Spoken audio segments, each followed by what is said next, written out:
it feels real bad when Lilia gets behind, and this is a very behind Lilia. He used his flash there too. He's not going to have that tool to get out of another invade onto him. This is just brutal. Everyone is ganging up on this Lilia right now, and that's exactly what you need to do in situations like this. This champion does need a lot of farm early on. Oh, short hop. Nice cleanse. Big solar flare used as well, so that's burn. Pocket's coming in. Doxa's right here, though. They need to be really careful how far. Short hop walking forward. Ooh. Kenji goes for it as well. The heal is there, but the stuns are there. Pockets with the outplays down here on the bot lane. Oh man, that was definitely some wild stuff on the short hop. His reaction time with the cleanse and the flash away was impeccable, and now, oh man, it's just a slaughter. War Machine Hyper again on a killing spree. 0-5 towards the top side of the map, the top jungle duo here for the side of Winthrop, and War Machine Hyper is just kind of running away with it now. He's gotten all the objectives. He's literally starting up every neutral monster he sees. It comes onto his screen. He pops a couple shots into it. Yeah, he's almost 2,000 gold up right now onto Infetrix. He doesn't even care there's a ward right there. He might not know there's a ward, but it really doesn't even matter. They can't actually do anything, but on the bot side, they also catch out Pockets. Yeah, we didn't get to see it, but the death happened. The gold went over, and now the only couple that haven't died so far on the side of just randoms is War Machine and Short Hop. You know, I'm okay with that because I know that producer Sam and I were just caught into the dreamy eyes of War Machine Hyper's creators right there. He's just as we know, he's just infectious. Wait. Infetrix is dead. What? And why is he there? I don't know. I'm confused. Anyways, well, that happened. 0-4 now on Infectrix, and that might just be a little bit of tilt coming through. We'll have to see how it plays out, though, as now we have Pockets getting the engage here. Solar Flare coming down. It's not going to be enough. Saskia going down to the grave. Last shot going to be it. Can he get Short Hop? Short Hop, get away from the Leona. Just walk away from her. He doesn't go down. He gets the Zenith Blade on him, but it doesn't matter. War Machine Hyper says, I'm here to save my AD carry, and he's going to go on a killing spree. Oh, man.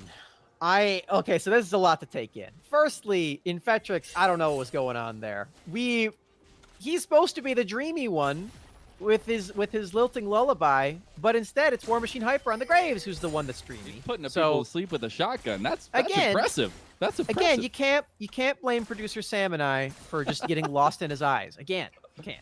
But I mean, you got to give props to a man who can put people to sleep with a shotgun. Like, I feel like it's a very loud weapon. Like, you usually don't put people to sleep with it. Man, Hex Flash. This is way overextended for... Oh, he flashes out of the Zenith Blade. What a move. And then he goes and gets that little heal there.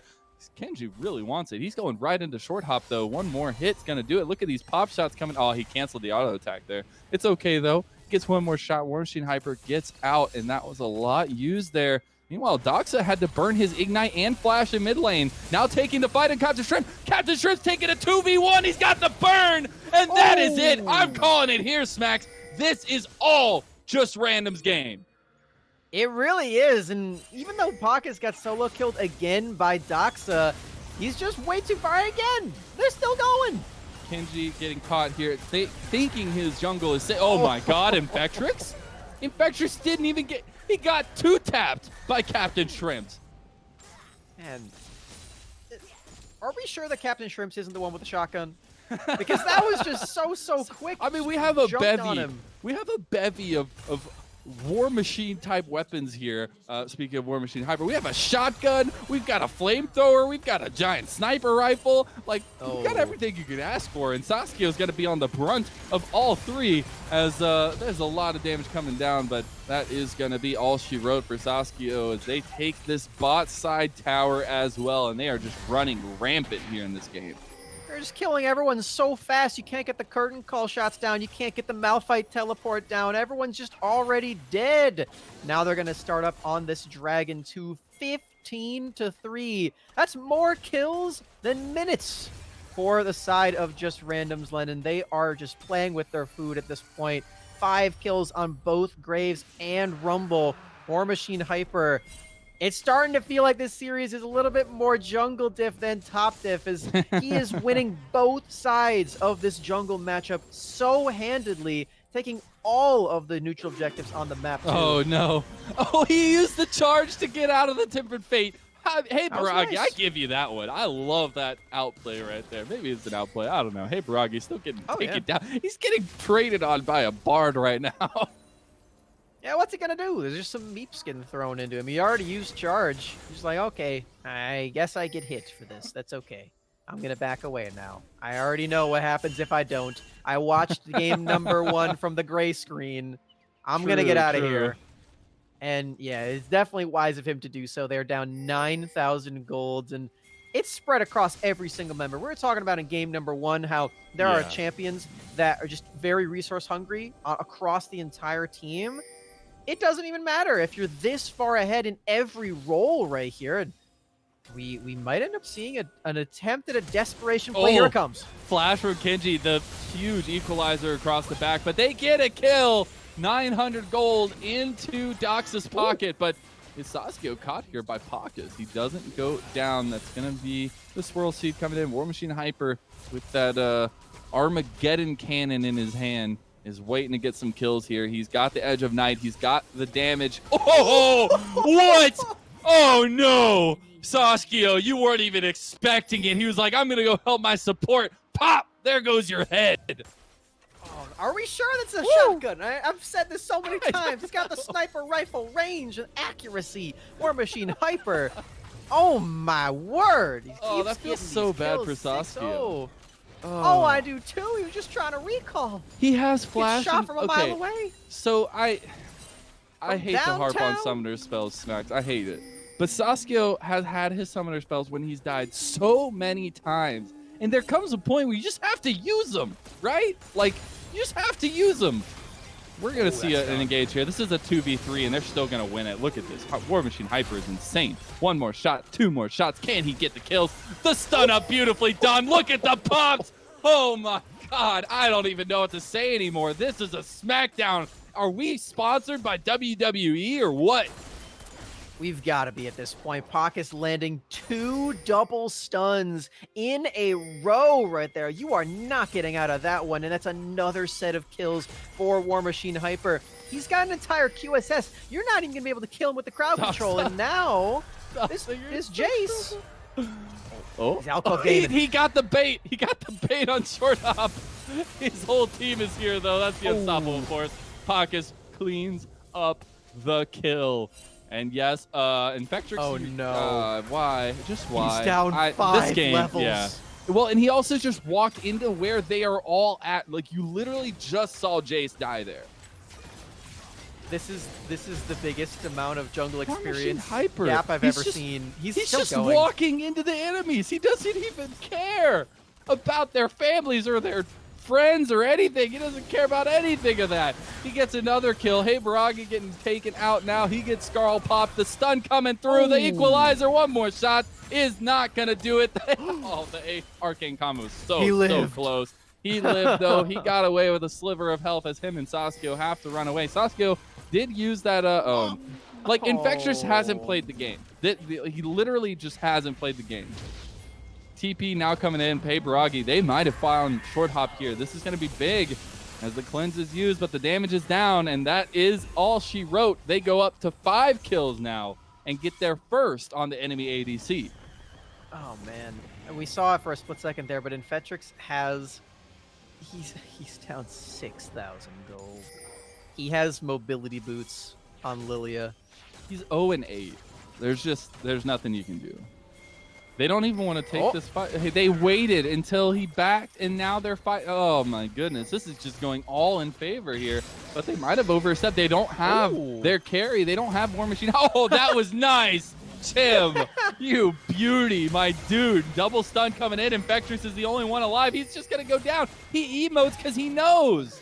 At this point, you've got to be inting or something. There's tons of damage coming down. They get the shutdown. Everybody has finally died on the side of just randoms as they get more kills off the back of it. The comeback is here. Tim getting over with that nice blast cone. Meanwhile, short hop putting in some damage on the Kled. Chen getting out, maybe. Doxa getting low. Can he get him? Oh, my God. Yep. Last little combo is going to do it. Short hop picking up a kill. And looking for more is Captain Shrimps. He has the angle. He got the kill. And could be catching out Caitlyn here. As we see, as we got a little bit of a zoom in on Sam Price's dad there. He's dead in the river, unfortunately. Oh, Jeez. No. So that was all like shooting fish in a barrel. Captain Shrimps just wanted to make sure to force the angle on him. Oh, man. Infectrix dying to 3 shots. Literally one more shot will do it. Can he get it? He doesn't have the range. Infectrix is trolling right now. Infectrix is literally trolling. He stepped back towards the 80 carry. All right. I don't know what to say about that. That's really unfortunate to see. But we will get to see the rest of this game play out, and it is all in favor of just randoms. Man, this is a game of team deathmatch right now, and Infectrix is little Timmy, who just got Call of Duty for the first time. I don't know, man.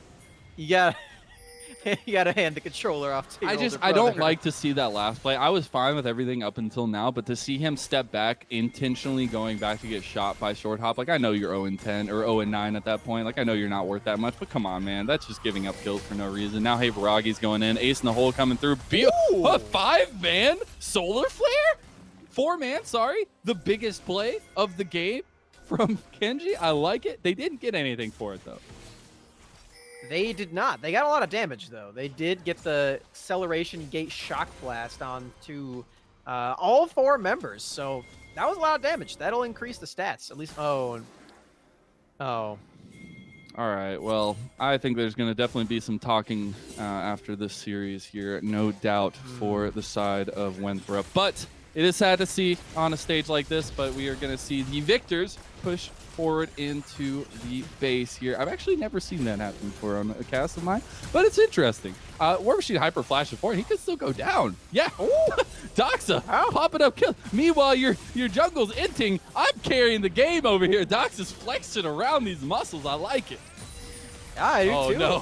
but then the actual wombo combo comes through. The dad has arrived, and they just shut the door on any possibility of Winthrop having any fun here. The Tempered Fate's going to hit onto Kenji. They are going to get Sasuke. Infectrix going to fall next. Actually, Kenji's going to be the next to fall as they are all asleep. He's trying so darndest, but he can't. Double kill for Chem, and that's going to be it. The last shots are going to come through. Short Hop has arrived to seal the deal, as that is going to be just randoms picking up their win today in a 2-0 sweep over Winthrop. They thought they had a chance. They thought they could make it happen after that first matchup in that first week, but it has grown immensely in the difference between these two teams, and it's just randoms coming out on top over and over and over again as they take even more kills for themselves. They don't even want to end it yet. They're going to get engaged on. Kenji goes in. Baragi is there. Infectrix is in the back. They don't have the damage, though. Short Hop putting them in.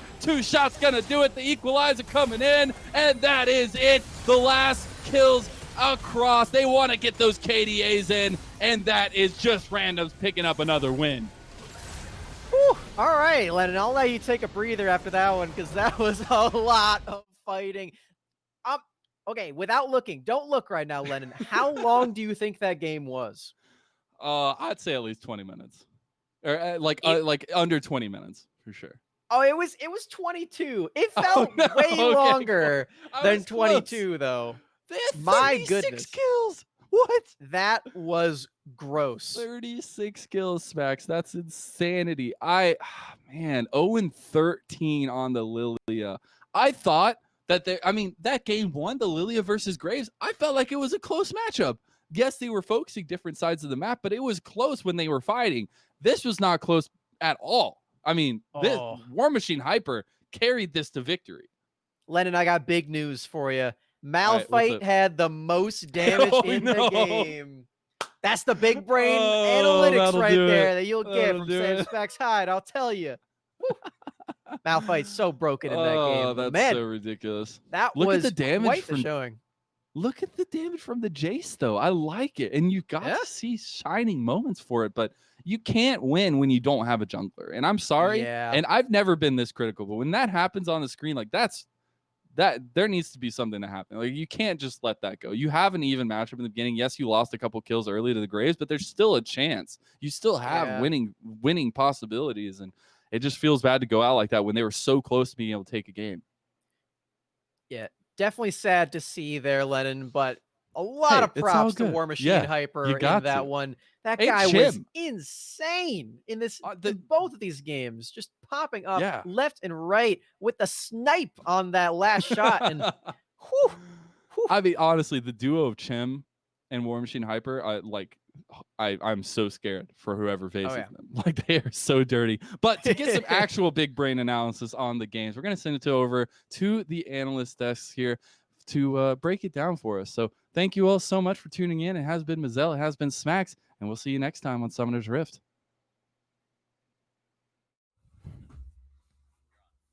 Welcome back, everybody, to the analyst desk. What a game from Just Random's. Lickety split was that second match of the night. Holy moly, you two. And I got to start off the desk here by saying, War Machine Hyper, what a monster, Ravish.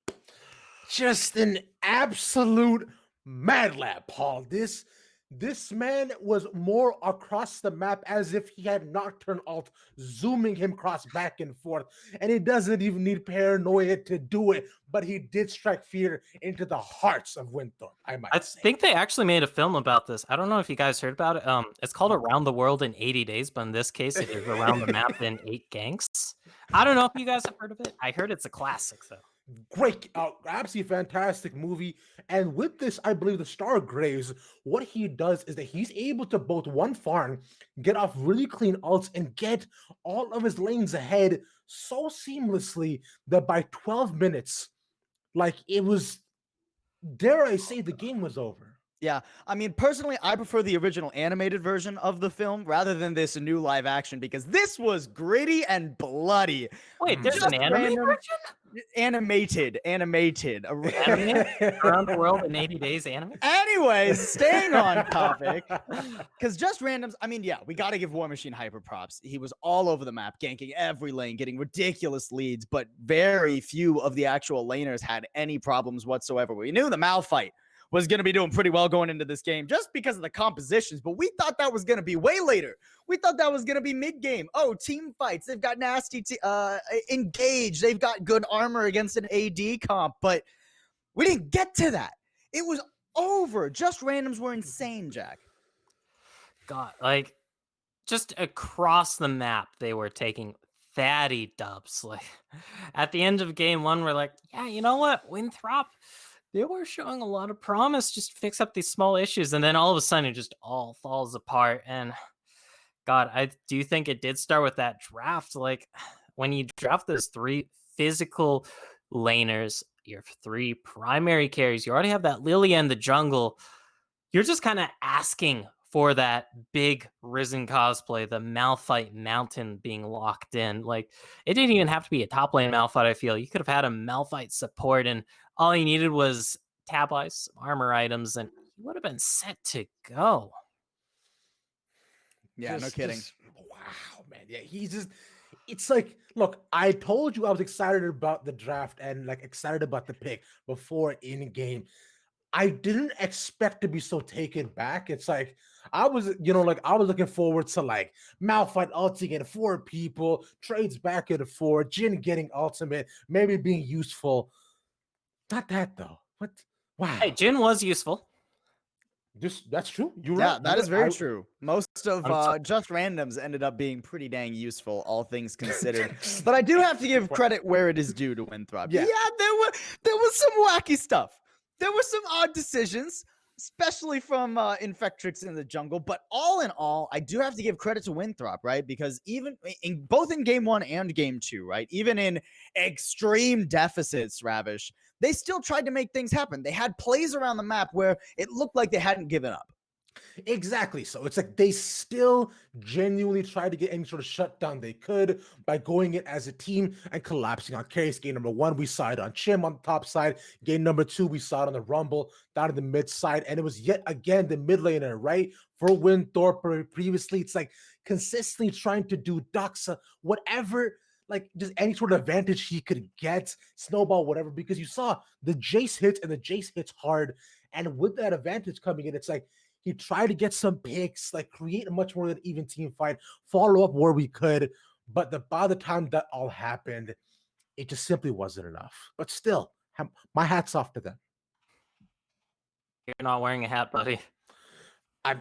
It was already off. He did it in Exactly. in preparation during That's the game true. because out of respect there. But it becomes really difficult here. And now we have to talk about Winthrop's season, right? Because they are 1-3 now.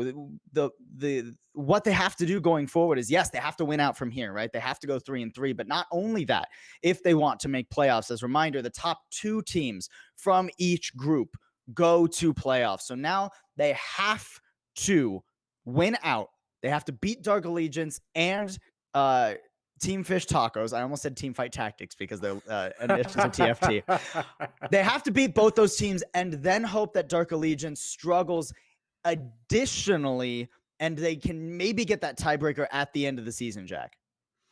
It is going to be a very rough road ahead here for Winthrop, because we did have some fairly high expectations going into today. Like we were saying, like, oh man, this is going to be a lot more even than it looks like in terms of the stats. And sadly, the entire house of cards seems to have dropped in that game number 2. And like you said, Paul, they do still have a chance, but to phrase Sam Smackalytics, the young prodigy from the casting desk, along with Mazel, it's kind of out of their hands now. The fate will decide whether or not Winthrop can escape this group, make it to those playoffs. And even if they do get that chance, they are going to have to probably play that tiebreaker game to try and get a chance to get out. And it is just rough times all around here for Winthrop. I feel really bad for them.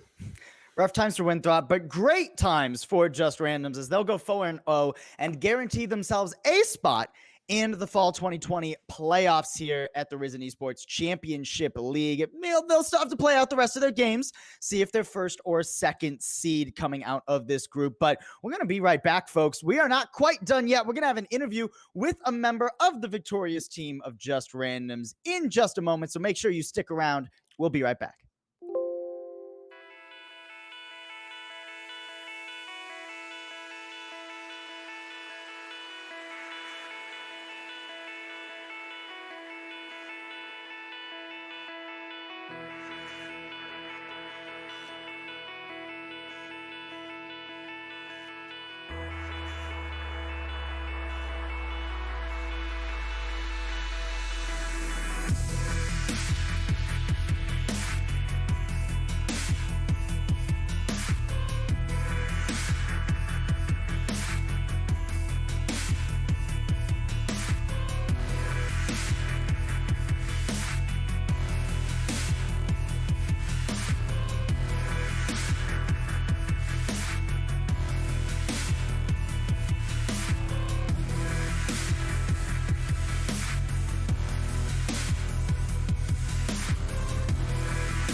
Welcome back, everybody. We've got an interview with the victorious War Machine Hyper from Just Randoms off their 2-0 against Winthrop. Thank you so much for joining us here, man. And I got to ask, how you feeling after that win?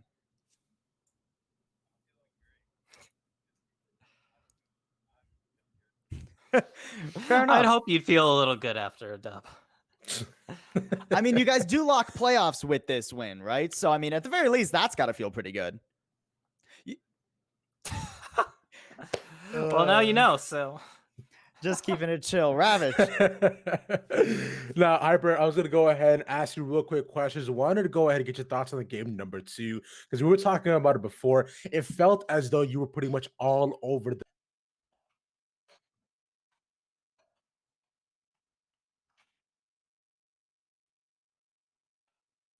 laners, because I gotta say, it's like those were executed beautifully. I was just clearing my jungle and just told my team to play safe. I was just tracking her. That's about it. Cool. Fair enough. Wow. Keeping it simple. I mean, you gotta like doing that. You know, you just keep comms clear. You play your own game. Mm-hmm. Great work there from you, Yeah. Jack. So I have a question regarding game number 1, since that was a fairly even game. It was very back and forth. I was just wondering, this is another bit of a comms question. How were the comms in game number 1, since that was a much closer affair? You were paying a lot of attention to that top lane. I think everybody on the desk noted that, and a lot of people in the stream noted that. So I'm just curious, what was the game plan? How were the comms, and how are you feeling throughout that game number 1? I think everyone was talking a lot, and game plan was to play topside because Camille's stronger than Jax early game, and we just want to snowball her. Okay. You know? Fair Sure, enough. fair Makes enough. sense. I love it, man. I love it. All right. Well, we're gonna let you head on out of here, as I'm sure you and your team have some victories to enjoy. Before we let you go, though, anybody you want to shout out behind the scenes on your team, etc. Shout out to my team and my coach Akash, and competition 9, Lolt Tomo, C9 Tomo. Yeah, Perfect. about it. Alrighty, man. Well, thank you so much for joining us, guys. That's going to be it for the Risen Championship League here this Sunday. Make sure you're following the channel, following the Twitter, and also you can come back right here next Sunday where we'll have some more matches of the regular season. We're about to round it out here. There's only 2 more weeks of play, so you're not going to want to miss a single moment from myself. Oh, never mind. I thought I was getting pinged by the producer. Never mind. We are good. It Well, from happens. myself, all the production, everybody here on the analyst desk, and our amazing casters, thank you all so much for tuning in, and we'll see you next year at the Risen Fall 2020 split.